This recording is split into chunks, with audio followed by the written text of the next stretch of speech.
The importance of routine. I'm Lauren Fox. You're listening to episode number 4 of The Competitor's Brain. And routine is something that if you have, you won't really have much of a chance to say no to. It takes friction out of the equation. The less you have to think about what you have to do next, the more likely you are to actually do it. The flip side of it is the more that you have to think about what you need to do next, the less likely you are to actually do it. We all have to deal with that. Everybody. The author Steven Pressfield, in his book, The War of Art, calls it resistance.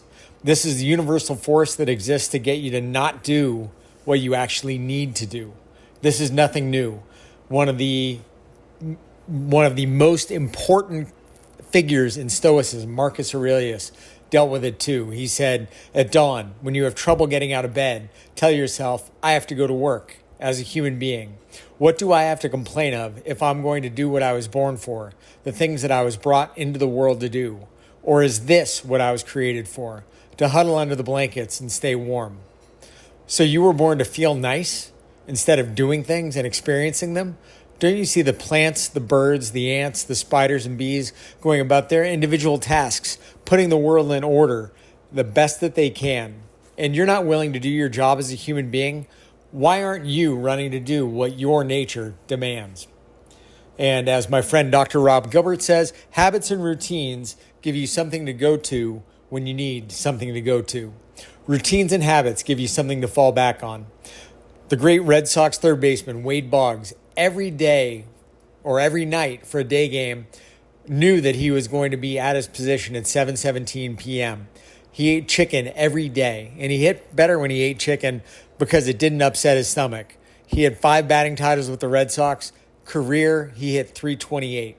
And Wade Boggs, and of course he had a reason for eating chicken. He knew that he wasn't going to have an upset stomach during the game. But his routine, every day, he said, that way it's almost always between 3:10 and 3:15 when I walk in the door of the clubhouse.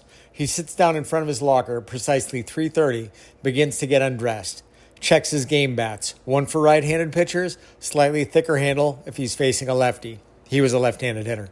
At 4 o'clock, he goes to the dugout and sits down. At 4:10, he warms up his arm, usually with the Red Sox coach Joe Morgan. This is back, 30 years ago, 35 years ago. And between 4:15 and 4:20, he'd go to his position at third base and take ground balls for 20 to 25 minutes. At 7:17, he would do his pregame stretch. Everything for him was dialed in. He was a creature of routine. There was no question every game that he was going to do what he needed to do to be ready. So my question for you is, on game days and practice days, what are you going to do to make sure that you are at your best when it means the most?